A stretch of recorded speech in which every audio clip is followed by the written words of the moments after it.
देश दुनिया की सारी बड़ी खबर के साथ आगे सामने मौजूद दोस्तों चलेंगे। सबसे पहले सबसे बड़ी अपडेट आपको बताएंगे हरियाणा के विधानसभा चुनाव को लेकर इस वक्त की सबसे बड़ी खबर सामने आ रही है। राहुल गांधी हरियाणा के रास्ते केंद्र में भी विपक्ष को करने वाले हैं मजबूत। दोस्तों बताएंगे समाजवादी पार्टी और आम आदमी पार्टी को लेकर लिया गया है बड़ा निर्णय। इसी के साथ में चलेंगे एक और बड़ी खबर की तरफ, जहां पर भारतीय जनता पार्टी के साथ में गठबंधन करने वाले एक बड़े नेता को हराने के लिए कांग्रेस पार्टी ने अपनी पूरी प्लानिंग तैयार कर ली है। इसी के साथ में पश्चिम बंगाल के अंदर बलात्कार विरोधी कानून पास कर दिया गया है। दोस्तों एक एक करके चलेंगे देश दुनिया की सारी बड़ी अपडेट की तरफ। सारे विधानसभा चुनाव से जुड़ी पल पल की अपडेट अब तक पहुंचाएंगे, लेकिन उससे पहले अगर आप भी मानते हैं कि देश परिवर्तन चाहता है और महाराष्ट्र, हरियाणा, झारखंड और जम्मू कश्मीर के अंदर सबसे पहले परिवर्तन होने वाला है, तो इस वीडियो को लाइक करके लाल बटन दबाकर चैनल को सब्सक्राइब करके बेल आइकन दबाकर कमेंट बॉक्स में जय जवान, जय किसान, जय भारत का संविधान जरूर लिखेगा। दोस्तों चलते हैं सबसे पहले बिग ब्रेकिंग न्यूज अपडेट की तरफ, जहां पर कांग्रेस पार्टी हरियाणा के अंदर सरकार बनाने को लेकर लगातार तैयारियां कर रही है और ऐसे में पार्टी की ओर से टिकट बंटवारे को लेकर एक नई रणनीति बनाई गई है। दोस्तों इस वक्त की सबसे बड़ी अपडेट सामने आ रही है, जहां पर नेता विपक्ष राहुल गांधी हरियाणा के विधानसभा चुनाव के मद्देनजर इंडिया गठबंधन को मजबूत करना चाहते हैं। आपको बता दें कि कांग्रेस पार्टी हरियाणा इकाई की ओर से बार बार कहा जा रहा है कि उनको किसी के गठबंधन की कोई जरूरत नहीं है, लेकिन इसके बावजूद राहुल गांधी पार्टी के कार्यकर्ताओं और नेताओं, खासकर जो हरियाणा कांग्रेस की जिम्मेदारी संभालते हैं, उनको मनाने का प्रयास कर रहे हैं कि आम आदमी पार्टी और समाजवादी पार्टी के साथ में गठबंधन किया जाना चाहिए। इसके पीछे सबसे बड़ा उद्देश्य है कि देश के केंद्र के स्तर पर गठबंधन को मजबूत करना, यानी दोस्तों इंडिया गठबंधन क्योंकि केंद्रीय स्तर पर बना हुआ है तो कुछ राज्यों के अंदर आपसी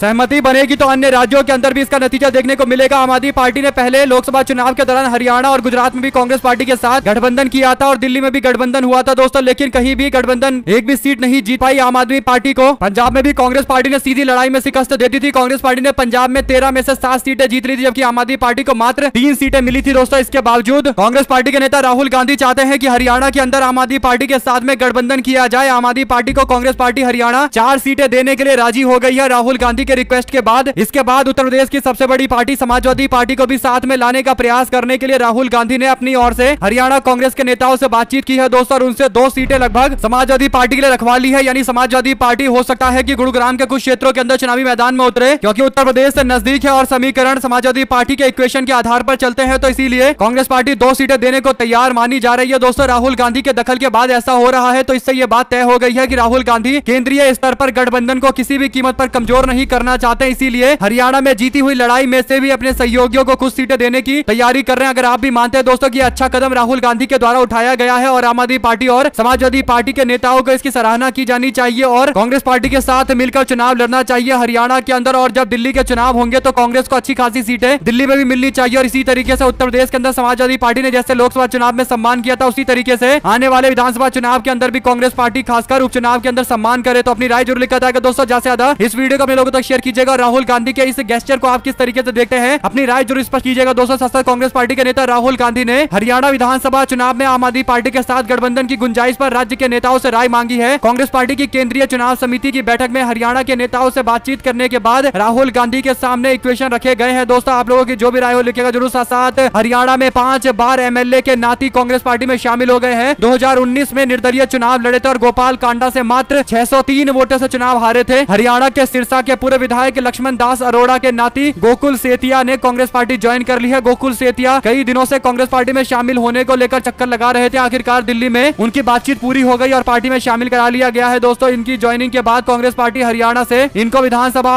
उम्मीदवार बना सकती है। गोकुल सेतिया 2019 में आजाद यानी निर्दलीय चुनाव लड़े थे गोपाल कांडा के सामने, और गोपाल कांडा जो पहले निर्दलीय विधायक बने थे उसके बाद उन्होंने अपनी पार्टी एचएलपी बनाई थी और एचएलपी के माध्यम से चुनाव 2019 में उन्होंने जीता। 2019 में उनको 44,915 वोट मिले थे, जबकि गोकुल सेतिया को 44,313 वोट मिले थे। मात्र 600 के आसपास वोटों से वो चुनाव हार गए थे दोस्तों। 602 सीटों से उनको हार का सामना करना पड़ा था। इस वक्त भारतीय जनता पार्टी के प्रदीप रातुसरिया को 30,000 के आसपास वोट मिले थे। कांग्रेस पार्टी के कैंडिडेट को 10,000 के आसपास वोट मिले थे। तो जननायक जनता पार्टी के राजेंद्र को 4,000 के आसपास वोट मिले थे दोस्तों। अगर आप इस बार के इक्वेशन को देखेंगे तो भारतीय जनता पार्टी और एचएलपी का अलायंस होने जा रहा है, तो भारतीय जनता पार्टी के सहयोग से उनकी सीटें लगभग 60,000 के आसपास पहुंच सकती है और गोकुल सेतिया और कांग्रेस पार्टी के वोट अगर ऐड कर देंगे तो लगभग इसी तरीके का इसी के आसपास के आंकड़े रहने वाले हैं। यानी दिलचस्प मुकाबला अब इस सीट पर होगा, सिरसा की सीट पर होगा। कांग्रेस पार्टी सिरसा से उनको विधानसभा का चुनाव लड़ाने की तैयारियां पूरी तरीके से कर चुकी है। कांग्रेस पार्टी ने तस्वीरें शेयर की है दोस्तों। इसमें भूपेंद्र सिंह हुड्डा के साथ साथ अन्य बड़े नेता मौजूद रहे हैं। साथ पश्चिम बंगाल विधानसभा ने विपक्ष के पूर्ण समर्थन के साथ राज्य का बलात्कार रोधी विधेयक सर्वसहमति से मंगलवार को पारित कर दिया है। बहरहाल सदन ने विपक्ष के नेता शुभेंदु अधिकारी द्वारा विधेयक में प्रस्तावित संशोधन स्वीकार नहीं किए हैं। विधेयक के मसौदे में बलात्कार पीड़िता की मौत होने या उसके स्थायी रूप से